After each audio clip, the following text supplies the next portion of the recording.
إلهي واسع الكرم ورب البيت والحرم إليك أتيت منكسرا. السلام علیکم ورحمت الله وبرکاتو. د ایمان یوټیوب چینل ته ښه راغلاست. زه حسان زلمی ستاسو کوربه یم. دا د نن او پرون خپرونه ده. نننۍ موضوع مو د ډاکټر نجیب الله په اړوند بحث ته خاصه کړې ده. هیله کوو چې د خپرونې تر پایه راسره ملسئ.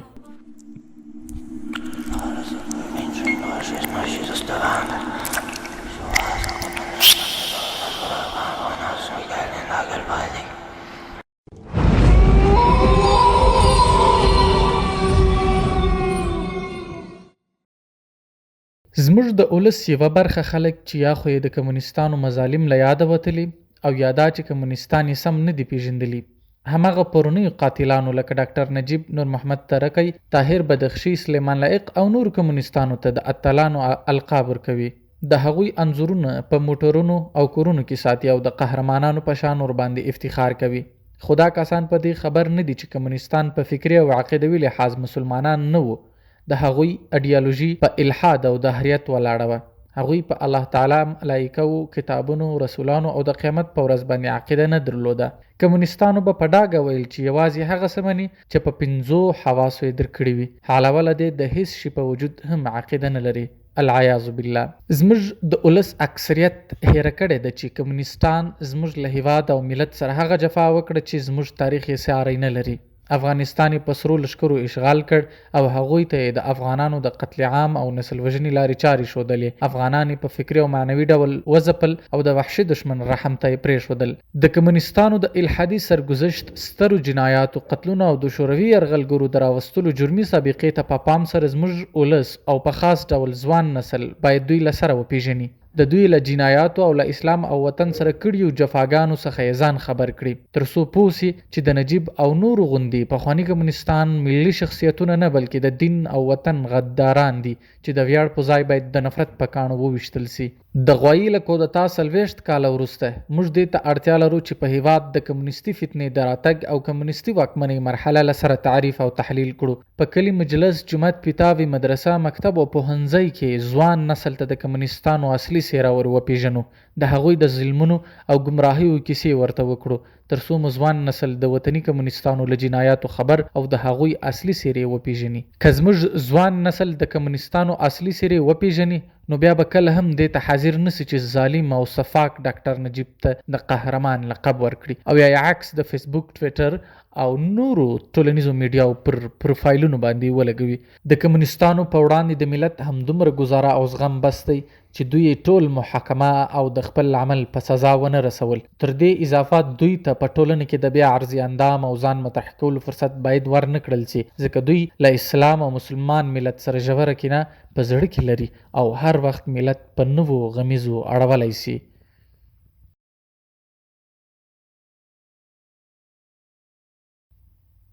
ډاکټر نجیب د شوروي اتحاد لخوا د تپل سوي آجر او مرتد رژیم یو ملحد او لینینست پال مخکش غړی او مطرح مشر پاته سوی دی. د احمد زوی له قوم څخه دی، د اختر محمد زوی دی، په کابل کې زیږیدلی دی، اصلا د پکتیا ولایت د ګردیز دی. ډاکټر نجیب به خپلو ملګرو د هغه د بدرنګۍ او سره ټمبګۍ له امله نجیبیګاو هم باله. په 1459 هجري شمسي کال کې پر داود خان د خلقیانو او پرچمیانو د ثور د خونړۍ کودتا وروسته نجیب په کابل پوهنتون کې د محصلینو د چارو د امریت مسؤل و. کله چې خلقیانو واک ترلاسه کړ، ډاکټر نجیب ایران ته د سفیر په صفت ولیږل سو، خو د کمونیستانو د خپل منځي اختلاف له امله له څه مودې وروسته له دندې ګوشه له افغاني تابعیته بې برخې او د روسانو تر یرغل پورې اروپا ته ولاړ او هلته اوسېدی. له اروپا وروسته مسکو ته کډه سو. کله چې شورویانو په کال 1909 کې افغانستان اشغال کړ، ډاکټر نجیب هم د یوې زبردستې تربیې سره پر ټانګونو سپور افغانستان ته را انتقال کړ او د خاد د رئیس په توګه وټاکل سو چې تر کال 1906 پورې پر همدې پوسټ پاته شو. KGB د مرز هاخوا عملیاتو تاریخ د کتاب لیکوال او د KGB یو تن آفیسر کوردیفسکي لیکي د امین تر وژل کېدو سمدستي وروسته د KGB لخوا 32 کلن نجیب د افغانستان د دولت اطلاعاتي خدماتو هغه ریاست ته چې د امین د مخفف پولیسو پر ځای تأسیس شوی و وټاکل سو. او دا راز د کارمل پر ځای هم نجیب روسانو انتخاب کړ. نجیب د شخصیت له لحاظه یو لویدلی، ژبون او کم ظرف سړی و، عصباني و او نهایت ډیر فاحش و. د نجیب سکه ورور صدیق الله راهی په خپل کتاب کې د نوموړي د فاحش شخصیت په خورا مستدل ډول یادونې کړي دي. راهی لیکي چې نجیب به خپله مور سخته وهل، حتی پر بدن به یې د وهلو اثرات میاشتې وروستو هم پاته وو، او د نشې په حالت کې به یې د کور ښځینه مزدورانې په جنسي ډول ازارولې، او که به چا منع کاوه هغه به یې په لغتو او سوکانو واهه، او ورته نور زیات شرمونکي اعترافات چې د پښتنو له ټولنې او تربیې سره هیڅ تړاو نه لري د ده په اړه کړي دي.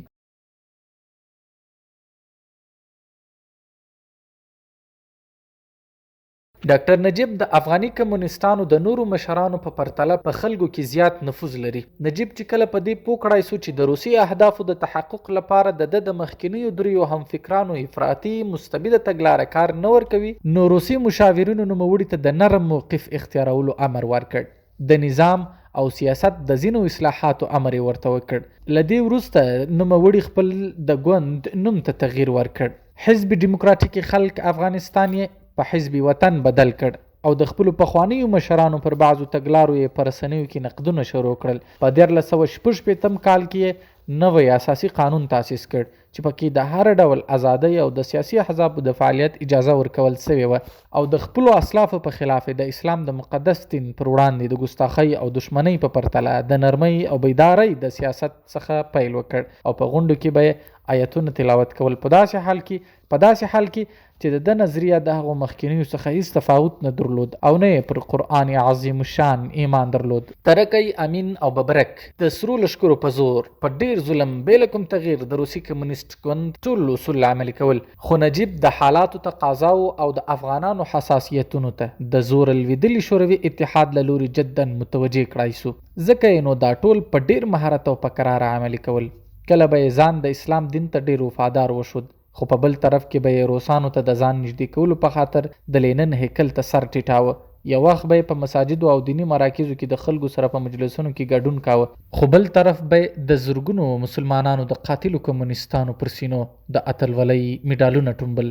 سیکولر او کمونیست شاعر سلیمان لایق چې د ډاکټر نجیب الله هم فکر شخص دی، په یوه مرکه کې وایي یوازینی هغه کس چې دا چپنه یعنی په هیواد کې د کمونیزم د عملي کولو تګلاره یې بیرته سمه کړه هغه ډاکټر نجیب الله و. دا په دې معنا چې د کمونیستي اهدافو د نفاذ په لاره کې د ډاکټر نجیب الله سیاست د هغه نورو درو څخه ډیر منطقي او پر ځای و، تر حاله چې ګورباچوف د شوروي اتحاد پخوانی ولسمشر د نجیب دغه سیاست تر شا په لاس درلودلو اعتراف کوي، او وایي چې موږ مجبور کړ ترڅو له ولسي وګړو، ملایانو او مذهبي رهبرانو سره اړیکې ټینګې کړي، خو د خپل ولس سره د نهایت نفرت له امله هغسې ونه سوای کولای چې زموږ لخوا ورته ویل سوي وه. یوه یادونه باید وشي چې ډاکټر نجیب الله یوازې د کمونیستانو نه خوښیږي، بلکې نن سبا خو د کمونیستانو لخوا د نوموړي شخصیت ته بې انتها ډیر تبلیغ ډیری خلک ورته ژمن کړي دي. پرته له دې چې د نوموړي شخصیت او د هغه عمل دقیق مطالعه کړي، د درواغو له اثر لاندې راځي او ورباندې میانان کیږي. په خلکو کې د نوموړي د نفوذ یو بل لامل دا هم دی چې نوموړي فصیحه لهجه او جریره وینا درلوده، له همدې امله یې هم زیات ځوانان تر تاثیر لاندې راغلي دي. بل خوا د هیوادوالو څخه د اصلي شخصیت پټ ساتل سوی او ټولو ته د یوه هیوادپال شخصیت په توګه معرفي سوی دی، خو کچیرې ځوانان د عقایدو، جرمونو او نظریاتو په اړه پوه سي، خبر سي، او دغه خوږې لهجې تر شا وحشي څیره یې ورته وښودل سي، دا به پر دې نسل یو ستر احسان وي، او دا ډیره ضروري ده چې د افغانانو نوی نسل د یوه هیوادپال، مسلمان او آزاد افغان رهبر تقلید وکړي او د اډیال په توګه یې انتخاب کړي، نه د یوه وحشي او قاتل کس.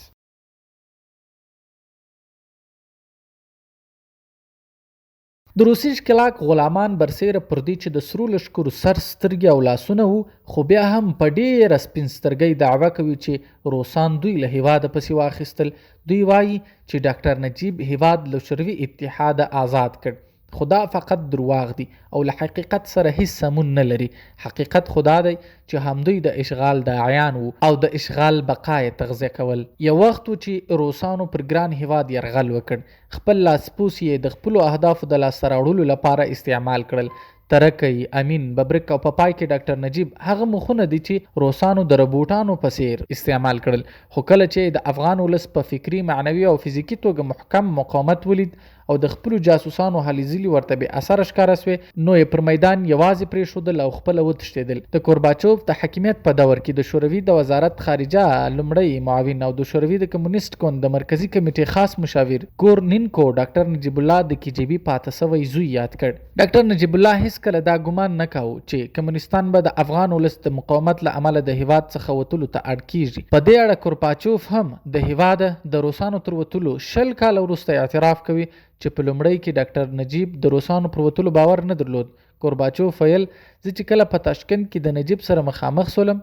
هغه مطمئن نه و او باور نه کېدی چې موږ په جدي توګه د افغانستان څخه د وتلو تصمیم نیولی. د کورباچوف د وخت نظامی او استخباراتي مسؤلین د کورباچوف په شمول اعترافونه کوي چې نجیب ډېر هڅه وکړل چې شوروي اتحاد په دې قانع کړي چې په هیواد کې پاتې سي او د سرو لښکرو قرباني ضایع نه کړي. خو موږ نسوای پاتې کېدلی ځکه مو له افغانستان څخه وتل زموږ د هیواد اقتصادي، سیاسي، نظامی او ولسي غوښتنه وه. په داسې حال کې چې د افغانانو مقاومت ورځ په ورځ پراخېدی او زموږ عسکر هر ورځ وژل کېدل. حال دا چې ډاکټر نجیب هیڅکله بغیر له قید او شرطه د روسانو د وتلو موافق نه و، خو روسانو نجیب په دې شرط په خپل وتلو راضي کړ چې 3 کاله نور به د ده او حزب د حاکمیت د بقا لپاره مالی او نظامی مرستې ورلیږي. نجیب د شورویانو د لالیپاپ واخیست او د خپل مکار سیاست له مخې د روسانو پر وتلو نمایشي خوښي څرګنده کړه او د خپل حکومت تر سقوط 3 میاشتې وړاندې په ډیره بې شرمه او انتیک دود وویل چې د روسانو د نظامی تجاوز پر وړاندې د افغانانو ملي قیام بریالی سو او د 2024 د ملي نجات ورځ یاد کړه. ډاکټر نجیب د روسانو تر وتلو وروسته 3 کاله په داسې ډول پر حاکمیت پاته سو چې لا ورڅخه روسي جنرالانو لاس نه و اخیستی او په هره برخه کې ورسره مرسته کول. خو دا چې روسان نور د افغانستان د مالی حمایې له توانه لوېدلي ول، نجیب همداسې پر میدان پرېښود او د خپل نوي لوبې لپاره احمد شاه مسعود ته لاس ورواچو. کله چې مجاهدینو کابل په خپل تصرف کې واخیست، د ولس قاتل د تاریخ په پاڼو کې خپل برخلیک ته په اندېښنه د تیښتې په تکل و، خو د دوستم د ملیشو لخوا راوګرځول سو. بالاخره اړ سو تر څو د ملل متحد دفتر ته پناه وروړي او په کال 1915 د میزان په شپږمه د کابل تر سقوط پورې همالته اوسي. کله چې په هیواد کې د سرتاسري فساد او غارت پر خلاف د افغانانو د قیام په پایله کې کابل د طالبانو له لوري فتح سو، د زرګونو افغان شهیدانو د انتقام په پاره ډاکټر نجیب د ملل متحد د دفتر را اویست، لومړی وواژه او بیا یې په آریانا څلور لارې کې راځوړند کړ او په دې توګه پرې عدالت تطبیق سو او د لکهاو، یتیمانو، کونډو، ورارو، مهاجرینو او شهیدانو ارمانونه پوره سول.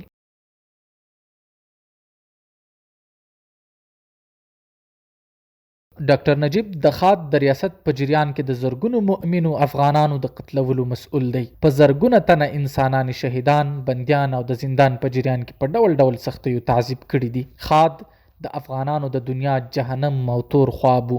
خاد د افغان ولس د تعذیب او د کلی وژنو کلی دی. افغان ولس خاد یوه بدنامه دستګاه او نجیب د کابل قصاب په نوم پیژني. لاندینی لړ د افغان ولس د هغو ډل وژنو او شهیدانو لنډ لیست دی چې د ډاکټر نجیب الله په مستقیم او غیر مستقیم امر او پلان تر سره سوی. دا لیست فقط د خوروار یوه نمونه ده. د 1959 کال د حد پر 24مه د 24,000 هغو مسلمانانو هیوادوالو وژل چې په هرات کې د ولسي پاڅون په توګه د کمونیستي رژیم پر وړاندې راپورته سوي وه. د 1950 کال د روژې په میاشت کې د بګرام په هوایي ډګر کې د 200 صاحب منصبانو وژنه. د 1950 کال په حد کې د خوست په 25مه فرقه کې د 133 صاحب منصبانو ډلهیزه وژنه. د 1958 کال د حمل پر 1 د کونړ په کیرالا سیمه کې د تر زرو ډیرو مسلمانانو هیوادوالو ډلهیز شهیدانول. د 1958 کال د جوزا پر 8 د پوهاند غلام محمد نیازی، انجینیر سیف الدین نصرتیار او استاد غلام ربانی په شمول د اسلامي نهضت د 115 غړو ویرجن شهادت. د 1958 کال د سنبلې پر 15مه د لغمان د علي شنګ په قلعه نجیل سیمه کې د 9.5 کسانو یو ځایي قتل. د 1958 کال د عقرب پر 3 په داخله وزارت کې د 12,000 وژل شوو هیوادوالو لیست را ایستل. د 1958 کال د جدې پر 25مه د کندوز په چاردره کې د 9.5 تنه مسلمانانو هیوادوالو ډلهیز قتل. د 1458 کال د دلوي پر 14مه د کندوز په امام صاحب ولسوالۍ کې د 900 کسانو ډلهیز قتل. د 1458 کال د دلوي پر 21م په دشت ارچي کې د 2500 مسلمانانو هیوادوالو وژل. په 1458 کال په پوز کې د کودتا په تور د 2000 صاحب منصبانو ډلهیز اعدام. د 1459 کال د ثور پر 9مه د ښځینه پاڅون په ترڅ کې د 3 خوندو هر یوې ناهید، وجیبه او جمیله مظلومانه شهادت. د 1459 کال د اسد پر 2مه د میدان وردګو ولایت په چک او سید آباد ولسوالیو کې د تر 800 زیاتو مسلمانانو یو ځایي قتل عام. د 1459 کال د جدي پر 19مه په خان آباد کې د 200 کسانو ټپي کول او شهیدانول. د 1459 کال په جدي کې پر خان آباد ولسوالۍ د هوانونو د فیرولو له امله د 200 څخه د زیاتو مسلمانانو وژل. د 1418 کال د جدي پر 25مه په هرات کې د 40 هیوادوالو یو ځایي شهیدانول. د 1422 کال د قوس پر 13مه په غزني کې د 250 هیوادوالو ډلهیزه وژنه. د 1423 کال د سنبلې پر 28مه په بغلان کې د بمبار له امله د 1.5 ځایي اوسېدونکو قتل عام. د 1423 کال په دلوه کې د کندوز په چاردره کې د 425 تنو هیوادوالو وژل.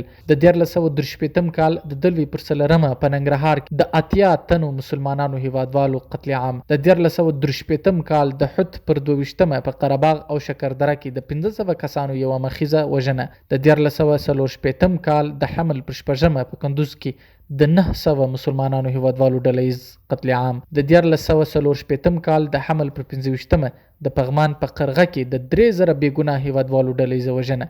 په 1440 کال د میدان وردګو ولایت په نرخ او میدان کې د 3 بریدونو په اوږدو کې د 600 کسانو یو ځایي قتل. او په دې وروستیو کې د پخواني کمونیستي جنرالانو له لوري د هغو شهیدانو 22 زرهیز او 12 زرهیز او ورته د زرهاوو تنو مظلومانو لیستونه افشا شول چې د دوی له لوري په مختلفو بهانو او په مرموز ډول شهیدان شوي وه. او همداراز د هیواد په مختلفو دشتونو کې د مختلفو شمیرو ډلهیز قبرونه هم موندل شوي دي.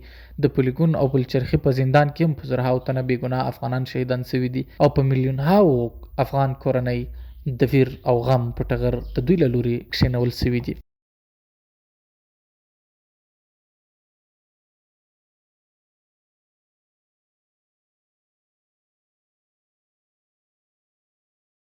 د ایمان یوټیوب چینل لیدونکو، زه حسان زلمی یم.